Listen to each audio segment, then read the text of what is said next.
Berikut ini tentang pendekatan komunikasi organisasi bisnis. Untuk dapat memahami komunikasi organisasi dalam lingkup bisnis, ada 4 pendekatan yang dapat menjelaskannya, yaitu: pertama, komunikasi sebagai transfer informasi. Kedua, komunikasi sebagai proses transaksional. Ketiga, komunikasi sebagai kontrol strategis.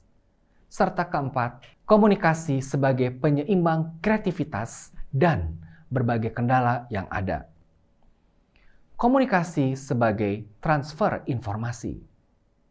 Pendekatan transfer informasi memandang komunikasi sebagaimana pipa, di mana informasi mengalir dari satu orang ke orang lain.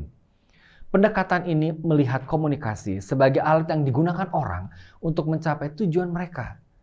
Pandangan yang dipopulerkan pada awal hingga pertengahan abad ke-19 ini membandingkan komunikasi manusia dengan arus informasi melalui telegraf atau telepon kabel.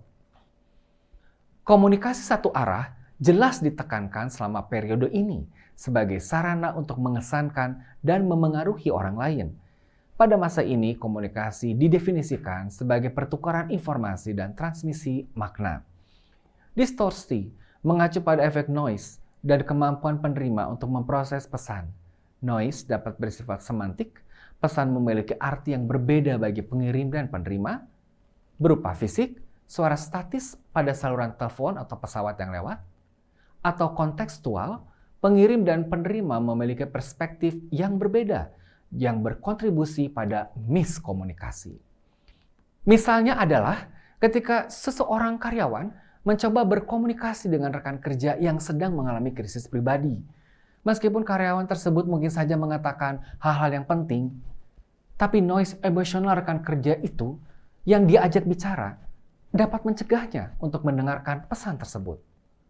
Ambiguitas terjadi ketika beberapa interpretasi pesan mengaburkan makna yang dimaksudkan oleh pengirim pesan. Pada umumnya, bahasa abstrak dan konotasi yang berbeda merupakan sumber ambiguitas. Ketika seorang manajer meminta 2 karyawan untuk bekerja, ayo sedikit lebih giat.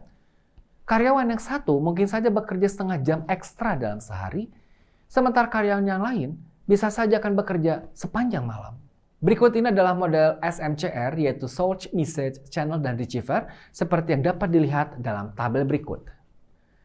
Pendekatan transfer informasi terangkum dalam model SMCR yang dikemukakan oleh David Berlow pada tahun 60. Komunikasi terjadi ketika seorang pengirim pesan atau sender mengirimkan pesan message atau M melalui kanal atau channel C kepada penerima atau receiver atau R.